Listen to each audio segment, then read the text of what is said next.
السلام عليكم ورحمة الله وبركاته. النهاردة إن شاء الله هنعمل مع بعض وصفة حلوة قوي للسحور، مش مكلفة خالص ولذيذة جدا ومش مكلفة. معانا كمية من البطاطس زي ما تحبي انت وأفراد أسرتك، برضو عدد من البيض على حسب برضو مقدرتك، ومعانا بصلتين كبار مفرومين فرم خشن، ومعانا البهارات بتاعتنا ونص حزمة من البقدونس. هنقطع البطاطس بالشكل اللي انت شايفاه ده وننقعها في مية عشان ما تسودش مننا. وفي بقى معلومة كده هقولك عليها، ما تطوليش في نقعك في البطاطس في المية، لأن البطاطس أو أي خضار بتطوليه في المية وهو منقوع بيغيب في السوا، المية بتخليه يغيب في السوا. فانتي قطعيها ساعة ما تكوني هتشتغلي على طول. والبصل فرم خشن، ونروح على النار. معانا طاسة من التيفال أو السيراميك اللي ما بيلزقش فيها الطبخ، كمية زيت كده حوالي ربع كوباية نص كوباية على حسب الحاجة اللي عندك. وعلى النار ننزل بالبصلتين نشوحهم مع بعض. الطاسة ما تحطيش فيها اي معلقة غير السيليكون او الخشب عشان ما تتجرحش منه. ونشوح البصلتين كويس لما يشقروا وياخدوا لون اشقر خفيف كده. خلي بالك منهم عشان ما فيش حاجة تلسع منك وتنحرق، لان الوصفة دي محتاجة ان البصل يكون لونه مشقر بس.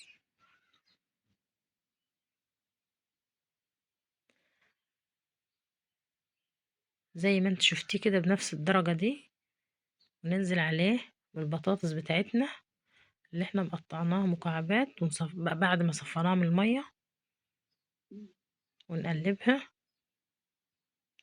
برضو تشويحتين كده وتقليب برضو بحساب.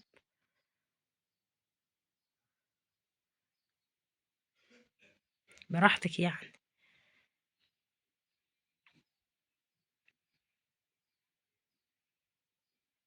وبعد ما نشوحها كويس نغطي عليها لمدة 5 دقايق على نار عالية في البداية، ونهدي عليها شوية. بهاراتنا سهلة جدا وبسيطة، عبارة عن معلقة كمون كبيرة ومعلقة فلفل صغيرة ونص معلقة ملح أو ربع معلقة ملح، انت وكمية البطاطس اللي عندك. ظبطي ملحك على قد مقدار الحاجة اللي انت هتعمليها. نشوح كويس كده ببهاراتنا الحلوة دي، ونغطي عليها ونسيبها مع نفسها كده 5 دقايق.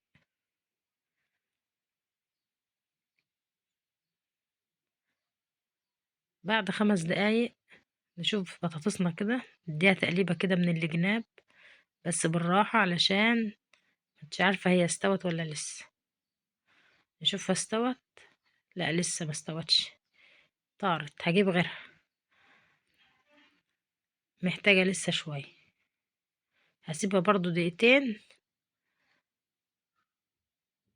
وعلى ما تستوي هنضرب كل كمية البيض مع بعض بشوكة كده أو بمعلقة أو بالمضرب، وتضربي كمية البيض بتاعتك تخفقيها كلها مع بعضها. بس ما تحطيش عليها فلفل تاني لأن انت حطيتي فلفل في البطاطس، فهو ده كفيل يشيل أي زفرة من البيض.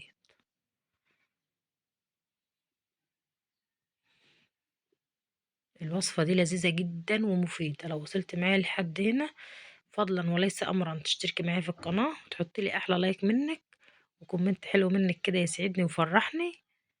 وننزل بقى ببطاطسنا بالبيض على بطاطسنا الجميلة دي بعد ما استوى. ولاحظوا ان هي استوت وكل قطع البطاطس زي ما هي، مفيش بطاطساية اتهرت، كلها سليمة القطعة بقطعتها. ده علشان انا بقى لازم تقلبي بالراحة، بقلب بحساب بالراحة مش بهري فيها.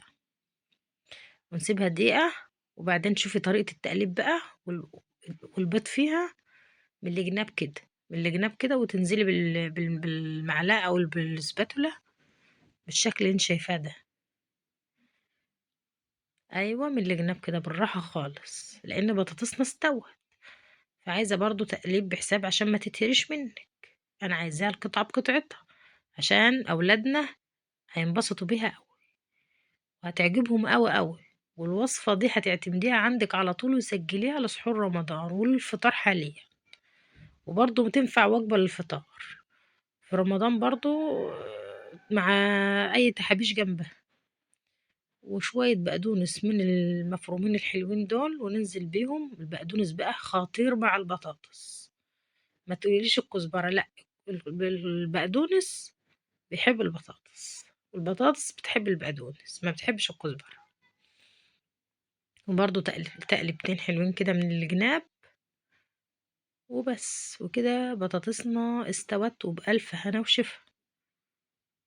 وطبعا بطاطسنا واخدة شخصية جميلة وسليمة، الواحدة بوحدتها، ولا اتهرت ولا حصل لها أي حاجة، عشان بنقلبها بطريقة معينة جميلة جدا ومغذية وتفتح النفس، ومفيدة جدا جدا جدا للأطفال، وتعينهم إن شاء الله على الصيام. أنا بقرب لك الكاميرا أهو، بوريك إن بطاطسي القطعة بقطعتها زي ما هي. الوصفات التقليدية بتاعة البطاطس زهقنا منها، فدي وصفات جديدة احفظيها عندك واعتمديها رمضان.